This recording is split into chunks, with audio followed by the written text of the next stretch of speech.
Yo, what's going on? Welcome back to Between the Numbers Sports Show. I'm your host, Daryl. This is the post game discussion between, from LSU versus UCLA. I did a halftime rant and discussion. And so here we are after the game between LSU and UCLA. I don't know why I want to keep calling them uh, USC because USC beat us, and I really wanted to beat USC. But yeah, so the game is over. LSU won 34-17. LSU held UCLA scoreless in the second half. So kudos to LSU's um, defense, a total team effort, right?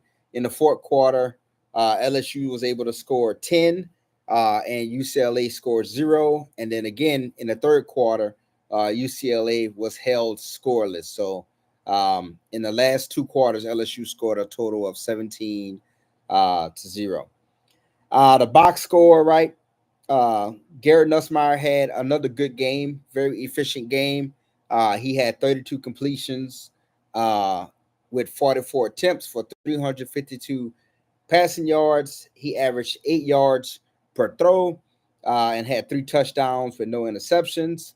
LSU did it again on the ground with running back by committee. Josh Williams led the way with 62 yards on 13 carries and one touchdown. Caleb Jackson went just over 20 yards. Um, Caden Durham, the freshman phenom, continued to have a really big game.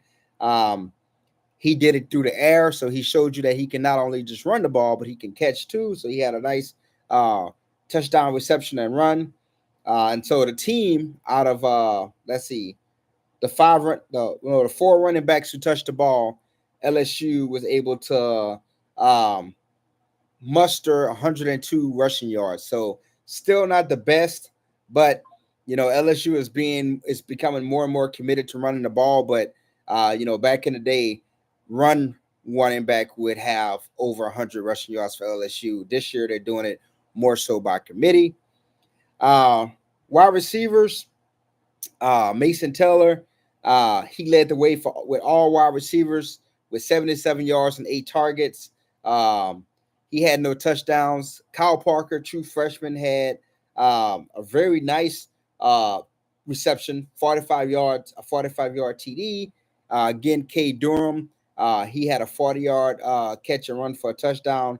Kyron Lacey got the clamps put on him today, man. Kyron Lacey, I don't know, man. He had a lot of drops, but he only had 3 receptions for 23 yards. So UCLA did a really good job of being able to neutralize him.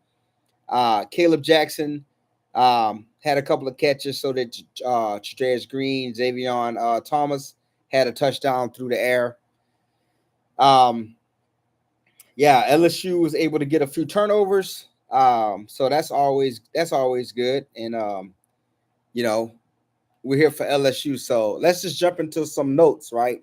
So wrote down a couple of notes, right? And so first I'm gonna start off with the pros, right? So the pros from this game, LSU started fast, right? That was something that we hadn't seen from the last couple of weeks, right? So LSU started off fast at home. First drive, they immediately jumped down UCLA throats and was able to score. So that was good. It's good to see LSU starting fast. Nussmeier, to me, is playing his way into being a first round quarterback in the NFL draft. I know it's only the third game of the season. The fourth game of the season. But to me, Nussmeier has played himself into being a first round draft pick. LSU, to me, officially has entered a culture of great quarterback play, right? Joe Burrow, Jaden Daniels, Garrett Nussmeier, and then whoever comes out to Garrett Nussmeier. So I think kudos, it wasn't too long ago where no one thought about LSU and great quarterback play. Those two terms did not go hand in hand. So kudos to, LSU having a culture of great quarterback play. Mason Taylor, attaboy to Mason Taylor, right? Mason Taylor has played himself into a first round grade in the NFL draft, and he's the first uh, career 1,000-yard reception tight end in LSU history, right? So he's the first tight end in LSU history, in LSU's long history, to have 1,000 receiving yards. So kudos to Mason Taylor. Um, kudos to, yep. What's up, man? Pie. Yep. Mason Taylor is definitely a first rounder. Um, kudos to the offensive line, right? Again, they was able to keep Garrett Nussmeier relatively clean, right? Garrett Nussmeier was able to pretty much have a clean pocket. So kudos to the offensive line. I know myself and a lot of other LSU fans got a little worried when we seen Emory Jones go down, but he was able to come back into the game. So we have to see what pops up on the injury report and see what Brian Kelly says in the press conference about Emory Jones. Kudos to Braden Swinson, man. That dude is a freaking beast, right? So he has 5 sacks on the season, right? Dude, another dude that's playing his way into a high draft pick for LSU. Braden Swinson is the best player on LSU's defense right now. I'm going to say it again. He's the best player on LSU's defense right now. Kudos to the defense for creating turnovers, right? And then also kudos to the defense being able to pull away in the second half. They held UCLA scoreless in the second half. So kudos to the defense. Now we want to hit on the cons, right? So with any pros, you got to have cons, right? So one of the cons is Harold Perkins injured. So Harold Perkins uh, tried to lay a big hit on the tight end across the middle, but he ended up hurting himself. It looked like it was a knee injury. He was able to walk off the field under his own power, and he was able to walk into the locker room under his own power. Haven't seen any other reports on what's going on with his knee, but again, I'm pretty sure Brian Kelly will elaborate either at his press conference after the game or later on this week. LSU has South Alabama coming in, so if not Garrett Nussmeier, sorry, if Harold Perkins is a little banged up, maybe he can rest for South Alabama, because after South Alabama, LSU has a bye week, and then shit gets real. Ole Miss is coming to town, so hopefully all is well with Harold Perkins, and the injury is not too bad. So prayers to Harold Perkins. Uh, Will Campbell is having way too many mental errors, right? So we've seen pretty much in every game this year that Will Campbell has had a false start. Um, and so, you probably would see that from Will Campbell on the road, especially versus South Carolina last week. I was at that game, and it was really, really loud, hostile environment. But to be having false starts at home, in front of the home crowd is kind of crazy. So, Will Campbell has to just, get out of his head and lock in, and stop with the mental errors of having false starts, right? So that's my con for Will Campbell. Uh, Brian Kelly again, right? He loves to go for it on fourth down. So if y'all recall early in the game, LSU went for it on 4th and 7 at midfield. The defense was struggling, and LSU decided, instead of punting the ball, they decided to go for it on 4th down, and we was not successful at all. So again, Brian Kelly continues to either not kick the field goal on 4th down or just go for it. And I kind of think I know why he goes for it on 4th down. He wants to, really show the offense that he believes in them. And it's probably a little bit of him not believing much in the defense. But, the play calling and the coaching got to be a little bit better situational on 4th downs. LSU defense early on still looked confused and out of position. Blake Baker is paid $2.5 million a year. He's the highest paid college football coaching assistant in all of college football. He makes $2.5 million a year, and so far, it still seems like LSU is sleepwalking on defense. The defense can get away with this versus teams like UCLA, who offensively is ranked at the bottom of college football, right? And in the first half, it was really close. LSU and U LSU and LSU and UCLA was going back and forth scoring. Um, and I thought the game was going to be a lot closer than it was, right? LSU was able to pull away in the second half, but we saw LSU's defense struggle versus USC last week versus South Carolina. We saw them struggle somewhat versus Nichols in the first half, and we saw them struggle somewhat giving up big plays versus Southern California, right? So LSU again has another. I don't want to say a gimme game because South Alabama has scholarship players on that team also, but LSU has another manageable game next week versus South Alabama. So it is another week for LSU's defense to fine tune itself before it gets into really the meat and potatoes of this SEC schedule versus Ole Miss. Um, Another con is Harold Perkins, man. So last week on X, formerly known as Twitter, I said that Harold Perkins is overrated. I'm keeping it real. I created this channel. I'm an LSU fan. I created this channel because I wanted to have a platform for the everyday fan, the average LSU fan. And on this channel, I'm not biased at all, right? I'm not biased. I'm gonna call the good and I'm gonna call the bad. And you know, freshman at Baltimore, Harold Perkins, phenomenal. Junior year, Harold Perkins, no impact, no idea, right? Now, maybe it's because they moved him inside. I've been saying it for the longest. He's just too small to play inside. I think he should play outside. But Harold Perkins, his draft stock is plummeting. I saw Harold Perkins play in person, not the first time. I saw him play a few times, right? I've seen him play in person ever since he's been at LSU. But last week when I saw him play versus South Carolina, he's just gone through the motions, man. Like we say in the military, he's just dragging ass on the field. He's not making plays. It doesn't even look like he's out there running at 100%. I don't know if he's banged up and they're not saying anything, but he's not. He's definitely not giving it his all. He's missed a lot of tackles. Uh, if y'all remember on that reverse early in the game, uh, UCLA ran a reverse. Harold Perkins was in great position to stop the play for a minimal stop. For a minimal gain, and he whiffed.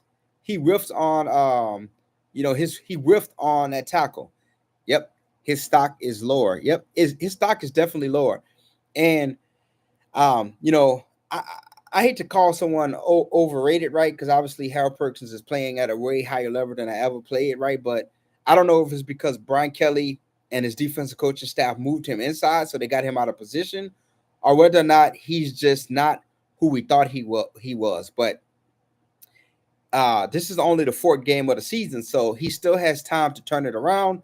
Now, again, he did injure his knee, but hopefully it's not so bad. He can come back and still turn it around. But if the NFL draft was today, I think Harold Perkins would be a third or fourth round draft pick. Is he going to get drafted? Yes, he's going to get drafted because he has a lot of talent. He's very athletic. But is he a first round draft pick like he was considered his freshman and his sophomore year? No, let's keep it real. Harold Perkins is not a first round draft pick so far this year. His stock is plummeting and he whiffs on a lot of tackles. I don't think he can tackle very well in the open field, and that's going to be a huge knock on him come the NFL combine, because in the NFL you better be able to tackle in the open field or you're going to be sitting on the bench. So hopefully Harold Perkins can turn it around. I know LSU fans don't like to hear this, but so far Harold Perkins has been very underwhelming in his play. Um, Major Burns is still terrible, right? His last name says it all. Burn. He's still terrible. Sage Ryan is still terrible. Uh, Jaden Gilbert, whatever his name is, number two, the free safety. He's terrible. He got benched for underclassmen, right? You see why some guys get in the transfer portal. Not every person in the transfer portal is worth the damn. Guys jump in the transfer portal all the time because they either lose their starting spots or they can't even get on the field. And so you got to be careful when you take these guys out of the transfer portal. And we're seeing that with Gilbert from Texas A&M. And then another con that I seen was, you know, the difference between an NFL play caller on offense, right, and Eric Bieniemy versus a college defensive coordinator, right? Eric Bieniemy what had a very creative offensive tackle versus LSU, and it was very aggravating watching UCLA march up and down the field on LSU, convert third downs, convert fourth downs.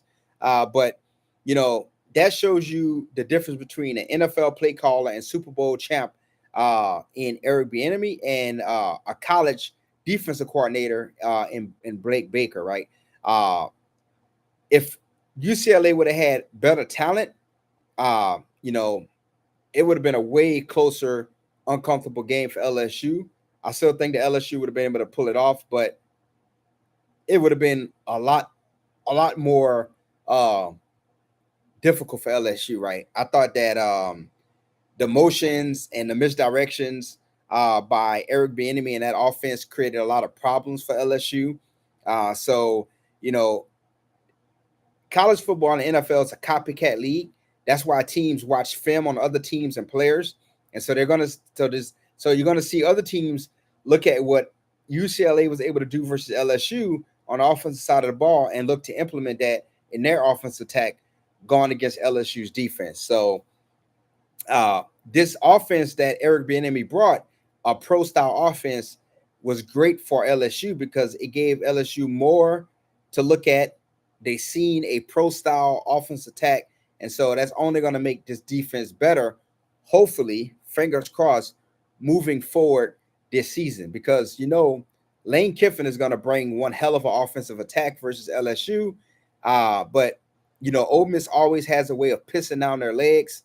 Um, LSU so far has played a tougher schedule than Ole Miss, so I am giving LSU kudos on the defensive side of the ball because we have played a harder schedule than Ole Miss so far, and so LSU gets to rest, and then they got to play Ole Miss. So that's I think that's a good thing.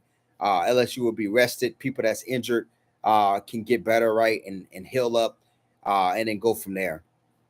Um, Another con is the heat, right? So I want to give my prayers to the fans, right? I seen that the game was like there was pictures floating around on social media on how uh a lot of the fans left, right?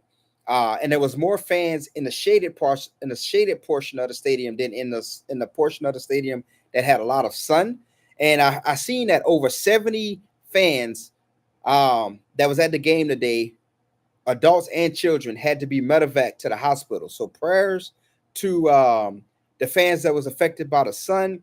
Uh, Whoever decided to schedule this damn game in the dead of the heat at LSU, right? Or well, whoever, I'm not going to say it was LSU, but whoever scheduled the game, whether it was the television networks or someone at LSU, y'all should be a damn shame. You know, you're putting fans' lives in danger because over 70 people that was in attendance, LSU, maybe UCLA fans, had to go to the hospital. They said kids was throwing up, people was fainting. It's a damn shame, right? Um, so Louisiana is hot. I'm from Louisiana. It's a lot of humidity. It's very hot there down in the bayou. The games need to be in the evening time. This Having this game at this time is piss poor, right? The players seem to not be affected because they condition, they work really hard in the off season, but the fans don't do those things. A lot of the fans are stagnant. They're not running around. They're not running and doing all of these things that the players are doing, right? These are just your average hardworking Louisianans, Americans, right? Working hard and coming to watch the game that they love, coming to watch the team that they love. And so to have fans passing out and having to go to the emergency room is this a damn shame. Let's do better scheduling these games, right? Maybe when closer to October and November, you can schedule these games at that time. But right now, still in September, you can't. These games can't happen. That's BS. So that's my knock on that part, right? I was pissed off because I seen that there was so many empty seats at the game, and then I end up checking the weather, And I said, "Oh, it's a hot game. Shit, I probably wouldn't have showed up either." And then I seen on Twitter that a lot of the fans are saying that we are still at the game. We're just inside the tunnel because it's so hot. And then fans is also tweeting how fans was having to be taken to the hospital because of heat sickness and stuff like that. So my prayers go out to everyone that was affected by the heat today at the LSU game. Um, you know, that was one of the dark spots from this game. Fans was had to go to the hospital, but one of the positives was LSU was able to hold UCLA scoreless in the second half and pull away 34-17. Yeah, so that's just my post game reaction, man. Um, you know, to wrap it up again, just gonna go over what I liked about the game. Right, LSU was able to start fast. Garrett Nussmeier is continuing to show the whole world, or the whole college football world, that he is a potential first round draft pick. Mason Taylor is showing everyone that he's a stud. Braden Swinson is showing everyone that he's a stud with, the 5 sacks on the season. The defense is, beginning to show that it can, create havoc and cause turnovers. They was able to pull away in the second half. And so, some of the cons, right? Hopefully Harold Perkins is going to be okay. He got injured. Will Campbell making too many mental mistakes. Brian Kelly needs to be better at situational football. Uh, the defense still looking kind of confused and out of position, right? Got to do better. But the defensive side of the ball is one of the highest paid units as a whole in all of college football. Harold Perkins not playing very well. Draft stock is plummeting. And a little disparity between NFL offensive coordinator and a college defensive coordinator. But hey, it is what it is. LSU was able to pull it out. And so that's it for me. It's a wrap. Let me know what y'all think in the comment section below. How y'all felt about the game? What LSU needs to do better? What LSU is good at? If you haven't already subscribed to the channel, please subscribe to the channel. Hit that bell notification button so you can stay up to date on all of the latest drops here from the channel. And until next time, it's your boy, and I'm out.